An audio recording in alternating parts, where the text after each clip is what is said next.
আর হয়তো 10 দিনও বাকি নেই উচ্চ মাধ্যমিকের তৃতীয় সেমিস্টারের বোর্ডের পরীক্ষায়।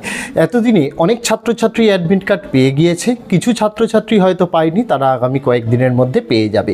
প্রথমবার তোমাদের সেমিস্টার সিস্টেমে এই পরীক্ষা অনুষ্ঠিত হতে চলেছে, সেখানে বোর্ডের নিয়মকানুন তো বলবোই, পাশাপাশি প্রশ্নপত্রের প্যাটার্ন যেটা তোমরা আগেও জানতে পেরেছো, 5টা সেটে প্রশ্নপত্র হবে, কিন্তু তোমরা যেটা জানো না সেটা হচ্ছে সবার প্রশ্নই সেম হবে, কিন্তু প্রশ্নপত্রের সেট আলাদা হবে। বিস্তারিত জানাবো। পাশাপাশি এই প্রশ্নপত্র পেয়ে তোমরা অনেকে জিজ্ঞাসা করো না, এটার উত্তর বল, ওটার উত্তর বল, এই সম্পর্কিত বিশেষ কিছু ভুল ধারণা তোমরা যদি পরীক্ষার হলে নিয়ে যাও তাহলে কিন্তু বিপদ তোমাদেরই হবে, কারণ বোর্ডের পরীক্ষা ওএমআর শিটে খাতা পরীক্ষা হবে। পাশাপাশি তোমরা নিজেদের খাতা তোমরা নিজেরাই দেখতে পারবে, সমস্তটা জানাবো আজ এই ভিডিওর মাধ্যমে। তাই ভিডিওটি একটুও স্কিপ না করে সম্পূর্ণ দেখো, তোমাদের সমস্ত ডাউটসগুলো কিন্তু আজ এই ভিডিওতে ক্লিয়ার করব। পাশাপাশি তোমাদেরকে জানাতে চাই, উচ্চ মাধ্যমিকের তৃতীয় সেমিস্টারের আমরা বাংলা, ইংরেজি, ইতিহাস, ভূগোল, রাষ্ট্রবিজ্ঞান, শিক্ষাবিজ্ঞান, দর্শন, সংস্কৃত, ইভিএস, কম্পিউটার অ্যাপ্লিকেশন, নিউট্রিশন, মোট 11টি বিষয় আমরা কিন্তু গোটা সিলেবাসের চ্যাপ্টার ওয়াইজ প্রশ্ন উত্তর সহ পিডিএফ দিয়েছি। পাশাপাশি গোটা এবিটিএ টেস্ট পেপারের আমরা এই সকল বিষয়ের সমাধান উত্তর সহ ফ্রি পিডিএফও দিয়েছি।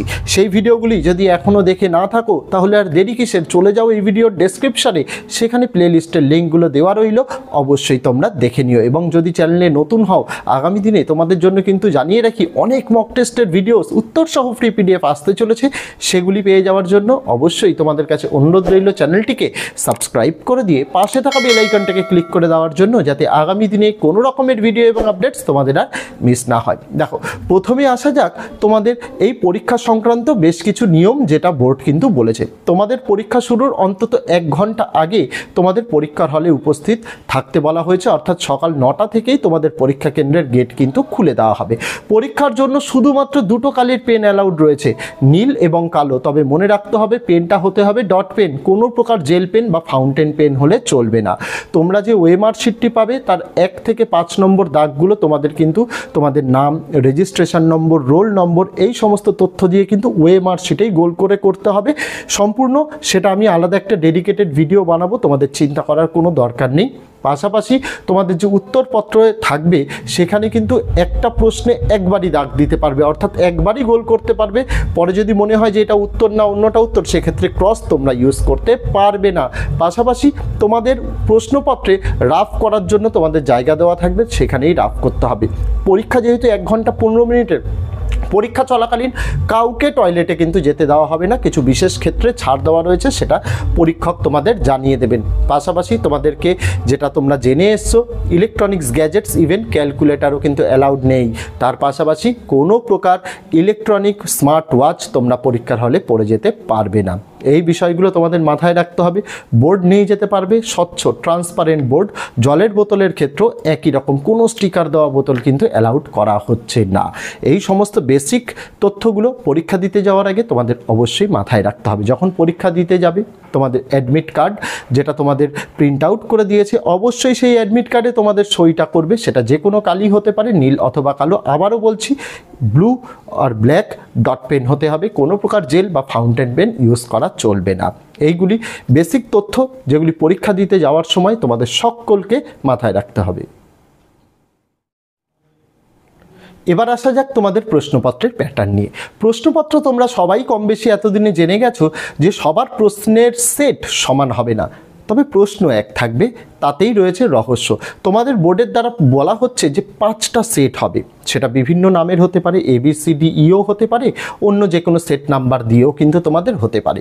তোমাদের যে প্রশ্নপত্রটা থাকবে সেই প্রশ্নপত্রে সকলের, যাদের 40 নম্বরে পরীক্ষা 40টা প্রশ্ন, 35-এর যে প্র্যাকটিক্যালের সাবজেক্ট রয়েছে 35-এর প্রশ্ন এক থাকবে, কিন্তু নম্বরটা থাকবে আলাদা। সাপোজ একটা ছোট্ট উদাহরণ দিই, ধরো তোমাদের প্রশ্ন আসলো যে পোটরাজ গল্পের বাংলায় অনুবাদ কে করেছেন। দেখা গেল এই প্রশ্নটা সেট 1-এ 1 নম্বরে রয়েছে, সেট 2-এ এই প্রশ্নটা 7 নম্বরে রয়েছে, সেট 3-তে এই প্রশ্নটাই রয়েছে 17 বা 18-তে, সেট 4-এ এই প্রশ্নটাই রয়েছে 24 বা 25-এ, আবার দেখা যাচ্ছে সেট 5-এ এই প্রশ্নটা 32 বা 33-এ রয়েছে। তো তো এইভাবে প্রশ্ন এক থাকবে, কিন্তু তোমাদের নাম্বারিংটা আলাদা করা হয়েছে। তার কারণ কি? তার কারণ হচ্ছে পরীক্ষা হলে যারা মূলত একে অপরেরটা দেখে লেখার চেষ্টা করে তারা মূলত শর্টে, কারণ একটা প্রশ্ন বলতে গেলে এক্সামিনারের চোখে পড়ে যাবে। তাহলে শুধুমাত্র যদি জিজ্ঞাসা করা হয় এই একেরটা কী অ্যান্সার হবে, বলে দিল, এই জিনিসটা এড়ানোর জন্য। কারণ এইবার জিজ্ঞাসা করতে গেলে তোমাকে পুরো প্রশ্নটাই জিজ্ঞাসা করতে হবে যে আমাকে এই প্রশ্নের উত্তরটা বলতো, কী করেছিস, যে পোর্টরাজ গল্পটির বাংলা অনুবাদ কে করেছেন। এই এতটা বড় কথা তুমি পরীক্ষার হলে যেখানে তোমাদের নিস্তবতা বজায় থাকে, সেখানে তুমি যদি এই প্রশ্নটা কাউকে জিজ্ঞাসা করতেও যাও, অবশ্যই পরীক্ষক এটা তোমার শুনে ফেলতে পারবে এবং তুমি কিন্তু এটা করতে পারবে না। তাই এই জিনিসটা থেকে তোমাদের এড়িয়ে চলতে হবে। যারা জানো না, কারণ আমার ভিডিওটা তো সর্বসাধারণের জন্য, যারা জানো না তাদেরকে বলছি, ভুলেও পরীক্ষার হলে গিয়ে কাউকে জিজ্ঞাসা এরকম করো না যে ভাই আমাকে একের উত্তরটা বল কী হবে। ভুলেও এটা করো না, কারণ ওর একের প্রশ্নটা আলাদা। তাই এই জিনিসটা থেকে আলাদা করার জন্যই বোর্ড কিন্তু এইরকম তোমাদের 5টা সেট করেছেন। তাহলে তোমাদের হাতে উপায় কি? তোমাদের হাতে উপায়, যদিও পরীক্ষার হলে সম্ভব নয়, যদিও কোনো প্রশ্নের উত্তরে তোমাদের সন্দেহ থাকে, তাহলে তোমাদের পুরো প্রশ্নটাই হয়তো জিজ্ঞাসা করতে হবে। আর তার পাশাপাশি তোমার যে বন্ধু যাকে মনে করছো সোকল্ড বন্ধু, সেও যে তোমাকে সঠিক উত্তর বলবে তা কিন্তু নয়। তাই অবশ্যই নিজে পরীক্ষায় খাতাটা পাওয়ার পর তোমাকে কি করতে হবে, যে প্রশ্নগুলোর উত্তর তোমার মনে হচ্ছে সঠিক সেগুলো আগে গোল করে নাও। যেগুলি পারছো না বাদ দাও, পরে যদি তুমি কোনোভাবে ম্যানেজ করে তার সঠিক উত্তর জানতে পারো করো। না হলে কি করবে, না হলে কোনো প্রশ্ন কিন্তু ছেড়ে আসবে না, ওএমআর শিটে কোনো না কোনো একটা অপশানে অবশ্যই দাগ দিয়ে আসবে। দেখা গেল তুমি 5টা প্রশ্ন এরকম না জেনে দাগালে, 5টার মধ্যে একটি কি দুটি ঠিক হয়ে গেল, এটাই তো তোমাদের জন্য সুবিধা। তাই এই জিনিসটা থেকে এড়িয়ে চলতে হবে। বোর্ড কিন্তু সেট সিস্টেম এই জন্যই করেছে যাতে একে অপরেরটা তোমরা দেখতে না পারো। তো এই জিনিসটা মাথায় রাখতে হবে যে পরীক্ষার হলে এই জিনিসটা একদমই করা যাবে না, শুধুমাত্র কোশ্চেন নাম্বার জিজ্ঞাসা করে উত্তরটা জানা। সিটিং অ্যারেঞ্জমেন্ট তোমাদের কীরকম হবে? সিটিং অ্যারেঞ্জমেন্ট কিন্তু বোর্ড প্রস্তাব দিয়েছে জিগজ্যাগ, অর্থাৎ যদি দেখা যায় প্রথম বেঞ্চের বাদিকের কোনায় একজন যদি বসে, নেক্সট বেঞ্চে অর্থাৎ তার পরের বেঞ্চে ডান দিকের কোনা ঘেঁষে একভাবে বসতে হবে, মানে একদম ক্রস অনুযায়ী তোমাদের যাবে। এইভাবে তোমাদের সেটিং অ্যারেঞ্জমেন্টটা হবে। সেটিং অ্যারেঞ্জমেন্ট অবশ্যই তোমাদের অ্যাডমিট কার্ডে যে রোল নম্বরটা রয়েছে সেই রোল নম্বর অনুযায়ী কিন্তু তোমাদের হবে। তার পাশাপাশি তোমাদের যে উত্তরপত্র, তোমরা যে ওএমআর শিটে পরীক্ষা দেবে, পরীক্ষার সময় শুধু ওএমআর শিটটাই জমা দিতে হবে, প্রশ্নপত্রটা তোমরা নিয়ে চলে আসতে পারবে। তবে পরীক্ষা শেষ যখন হবে শুধুমাত্র তখনই এবার কিন্তু ছাত্রছাত্রীরা বেরাতে পারবে। কোনো ছাত্র বা ছাত্রী পরীক্ষা শেষ হওয়ার আগে কিন্তু পরীক্ষা হল থেকে বেরাতে পারবে না। আর একটা জিনিস, ওএমআর শিটটা যখন পরীক্ষা দেবে অবশ্যই যত্ন করে তোমরা এটা পরীক্ষা দেবে, কারণ ওএমআর শিটে যদি নোংরা লেগে যায়, ওএমআর শিটে যদি তুমি যেটুকু গোল করতে দিয়েছে তার বড় গোল করো বা ডিজাইন করো, কোনো কিছু করো বা জল ফেলে দাও বা দুমড়ে মুচড়ে দাও, কম্পিউটার ওএমআর মেশিন কিন্তু সেটা চেক করবে না, ফলে তোমার খাতাটা কিন্তু বাতিল হয়ে যাবে।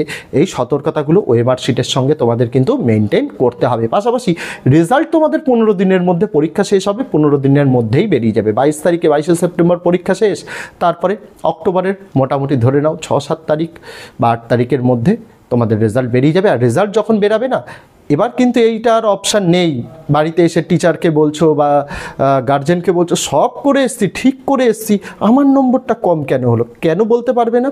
কারণ যে ওএমআর শিটটাই তুমি সার্কেল করেছো, তোমার যখন রেজাল্ট দেখা যাবে সেই ওএমআর শিটে কোনটা ঠিক কোনটা ভুল সেটাও তোমরা কিন্তু এবার অনলাইনে দেখতে পারবে। তাই অবশ্যই সেই রকমভাবে পরীক্ষা দেবে, কারোর ঘাড়ে এবার কিন্তু আর দোষ চাপালে চলবে না।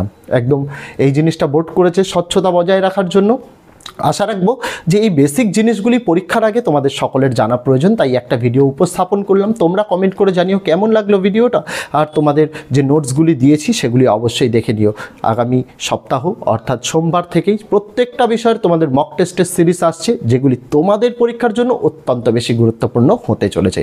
তার জন্য অবশ্যই চ্যানেলের সঙ্গে যুক্ত থাকতে হবে। তো আজকে ভিডিওতে এটুকুই ছিল ছাত্রছাত্রীরা, দেখা হচ্ছে তোমাদের সঙ্গে আগামী দিন অন্য কোনো বিষয় অন্য কোনো ভিডিও নিয়ে। ততদিন সকলে ভালো থেকো, সুস্থ থেকো।